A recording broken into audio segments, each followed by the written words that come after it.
삼겹줄은 쉽게 끊어지지 아니한다. 좋은 속담 가운데 빨리 가려면 혼자 가고 멀리 가려면 그리고 즐겁게 가려면 함께 가라는 말이 있습니다. 인생의 긴 여정 가운데 좋은 만남의 축복, 또한 좋은 사랑과 함께하는 축복은 너무나 귀중합니다. 코로나19 가운데 경제적으로, 정신적으로, 나아가 영적인 예배의 자리까지 힘들어지는 시기에 우리 자신에게 관심을 가지고 찾아와 주고 오직 예수님 믿는다는 형제 자매라는 이유로 좋은 이야기와 위로의 말을 해주는 동행자, 함께하는 자가 많다는 것은 하나님의 축복입니다. 더욱이 우리와 함께 하시는 분이 우리의 마음을 아실 뿐만 아니라 우리의 모든 것을 해결해 주시는 전능하신 하나님이 함께 한다면 정말 든든한 자리가 될 줄 믿습니다. 오늘 이 예배를 통해서, 이 말씀을 통해서 임마누엘 하나님이 우리와 함께하는 그러한 자리 되기를 주님의 이름으로 축복합니다. 오늘 본문 말씀은 초소, 망루라는 뜻의 나사렛에 서 있는 두 청년에 대해서 이야기하고 있습니다. 예수님은 나사렛 사람이라고 불리는 것을 이야기하며 나사렛 사람으로 불리는 것이 하나님의 말씀의 성취임을 마태복음 2장 23절은 말하고 있습니다. 이는 바로 예수 그리스도께서 메시아이심을 의미합니다. 그러나 이 나사렛은 이방과 아주 가까운 작은 마을로 유대인들에게 나사렛은 이방 땅으로 간주되어 경멸과 조롱의 대상이 되기도 합니다. 그래서 요한복음 1장 46절에 보면 나다나엘이 이르되 나사렛에서 무슨 선한 것이 날 수 있겠느냐. 빌립의 소개로 예수님의 제자가 된 가나 사람 나다나엘, 즉 바돌로메는 나사렛에서 무슨 선한 것이 날 수 있느냐라는 말을 통해서 당시 유대인들이 이 나사렛이라는 지역에 대해서 어떻게 인식했는지에 대해서 알 수 있습니다. 참으로 가장 낮고 무시당하는 그 자리에 우리의 왕이신 예수님이 탄생하십니다. 또한 본문 말씀은 나사렛의 두 청년 마리아와 요셉, 이 두 사람의 약혼의 언급으로 시작되고 있습니다.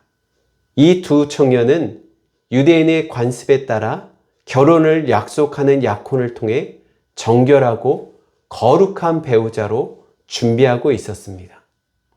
오늘 말씀을 통해서 첫 번째는 마리아와 함께 하시는 하나님에 대해서 보려고 합니다.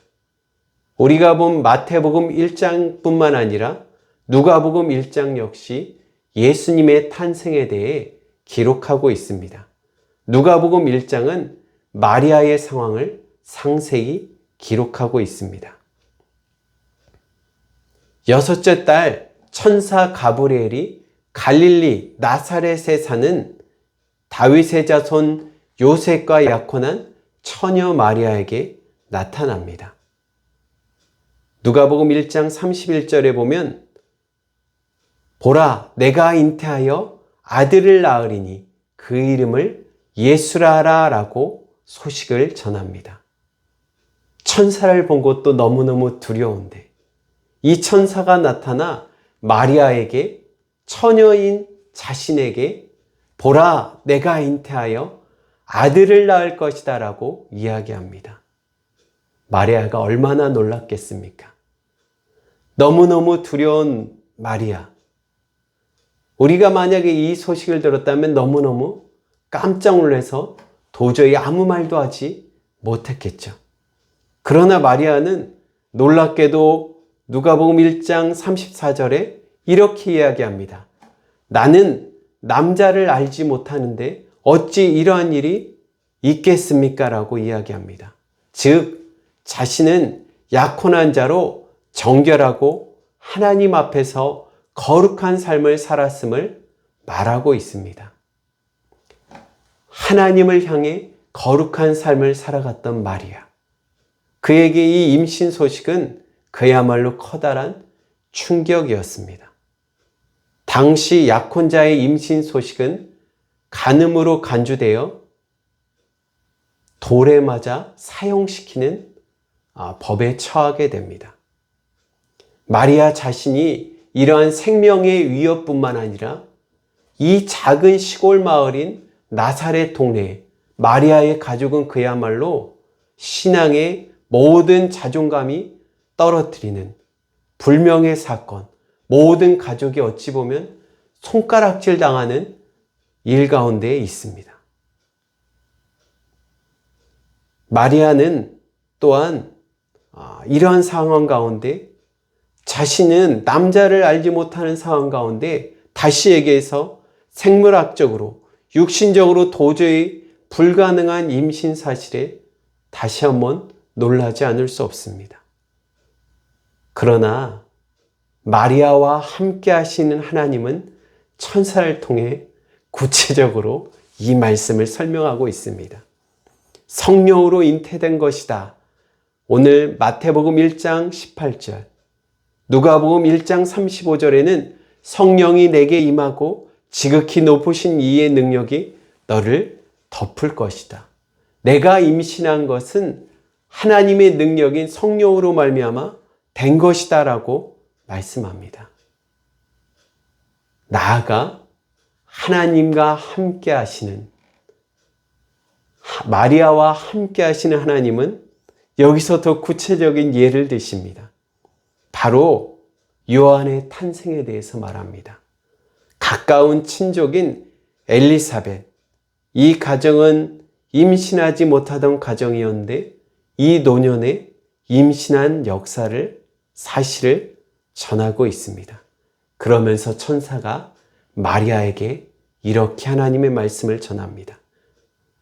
대저 하나님의 모든 말씀은 능치 못함이 없느니라. 누가복음 1장 37절입니다. 다시 한번 따라해 볼까요? 읽어볼게요. 다시 한번 따라해 볼까요? 대저 하나님의 모든 말씀은 능치 못함이 없느니라. 아멘. 천사 가브리엘을 보내주셨을 뿐만 아니라 자신에게 일어난 놀라운 잉태 소식에 불안해하며 두려워하는 마리아에게 이 모든 것이 하나님의 능력으로 됐고, 또한 내 친척 역시 친족인 엘리사벳 역시 이러한 하나님의 역사가 일어난 것을 보여주고 있다. 마리아는 이러한 하나님의 능력의 말씀에 이렇게 순종하며 고백합니다. 1장 38절, 마리아가 이르되 주의 여종이오니 말씀대로 내게 이루어지이다. 말씀대로 내게 이루어지이다. 도저히 불가능한 처녀의 잉태 소식. 어찌 보면 부끄럽고 불명예스러운 자리가 될지도 모릅니다. 나아가 생명의 위협까지 있는 상황입니다. 그러나 마리아는 하나님의 능력을 믿었다는 것입니다. 참으로 대단한 믿음의 청년입니다. 마리아는 이 모든 일은 하나님의 역사이다. 하나님의 말씀이다. 다시 한번 말할게요. 이 모든 일은 하나님의 역사이다.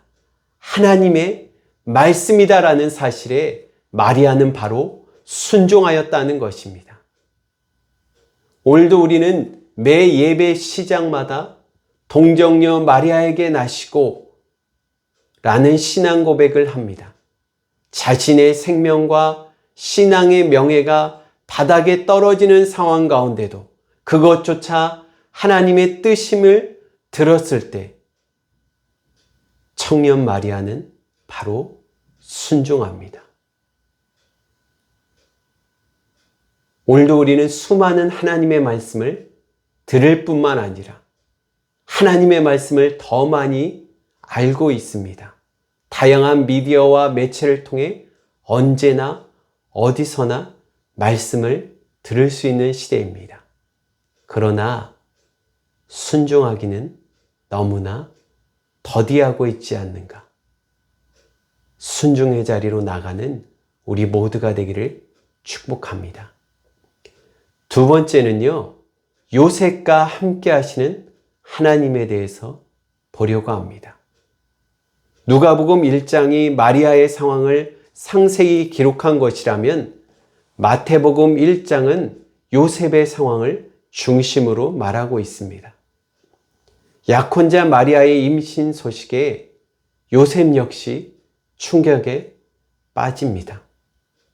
점점 변화하는 마리아의 신체의 변화는 그를 점점 낭망의 충격에 빠지게 합니다. 나사렛이라는 작은 동네, 어찌 보면 마리아와 요셉은 같이 자라지 않았을까 생각됩니다. 오늘날처럼 교통이 발달하지 않는 시대에 그야말로 한 동네에서 오래 살았을 것이고, 분명 마리아의 모든 것을 알 뿐만 아니라 그가 청년으로 착하고 정결한 사람임을 알고 있을 것입니다. 이 알은 그의 삶을 통해서 경험한 자리라고 생각됩니다. 그러나 점점 의심이 쌓이는 요셉. 동시에 마리아가 분명 돌에 맞아 사형될 수 있는 상황을 걱정합니다. 또한 마리아를 사랑함으로 혼자 조용히 관계를 끊으려고 합니다. 19절에 보면 그의 남편 요셉은 의로운 사람이라 그를 드러내지 않고 가만히 끊고자 하여. 어찌 보면 요셉의 선택은 약혼자로서 가장 현명하고 가장 인간적이며 가장 사랑하는 배려일 것입니다. 이러한 요셉의 결정하려는 그 순간, 요셉이 얼마나 이러한 결정에 대해서 고민하며 충격에 빠졌는지 아마 잠을 자는 순간이라고 생각합니다. 잠도 아마 뒤척이는 상황이었던 것 같습니다. 오늘 1장 20절에 보면 요셉의 이 결정하는 순간 그의 꿈에 하나님께서 주의 천사가 나타나 이렇게 말씀합니다. 다윗의 자손 요셉아, 내 아내 마리아 데려오기를 무서워하지 말라. 그에게 잉태된 자는 성령으로 된 것이다. 요셉이 마리아와 끊으려고 하고 이를 조용히 드러내지 않으려고 이를 계획하며 생각한 가운데 주의 천사가 그의 꿈에 나타나 그에게 마리아에게 일어난 것은 성령으로 하나님이 하신 것이다 라고 말씀합니다. 놀랍게도 마리아와 마찬가지로 요셉 역시 잠에서 깨어 일어나 주의 사자의 분부대로 행하고 그의 아내를 데려오기로 합니다.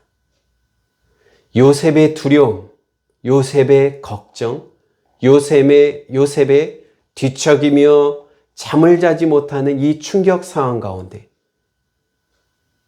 그는 이 두려움을 하나님의 향한 두려움으로 하나님의 말씀에 순종하는 마음으로 나아갑니다.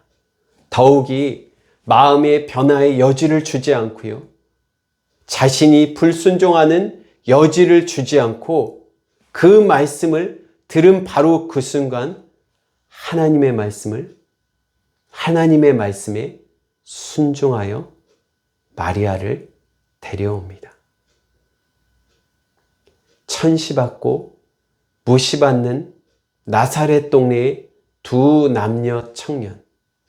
결혼의 시작부터 위기 상황을 맞는 가운데 세밀하신 하나님은 그들과 함께 하실 뿐만 아니라 함께 하신 그 하나님은 마리아에게 1대1로 찾아가 의심에 쌓이며 충격받은 그에게 하나님의 뜻을 전하며 용기 있게 이것을 감당하며 나아갈 것을 설득하시며 설명하시는 모습을 보게 됩니다.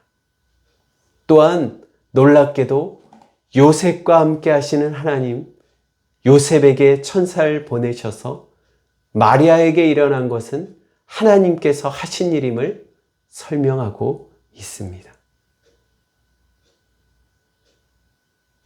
이들의 순종으로 예수 그리스도께서 나심이 이루어집니다.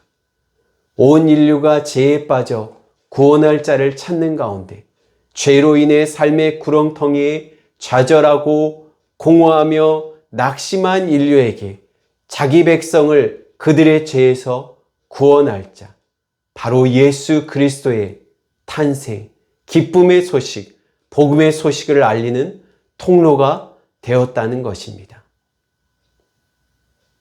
임마누엘 하나님, 예수 그리스도의 탄생은 멀리 계신 하나님이 아니라 우리와 함께 하신 하나님을 증거하고 있습니다.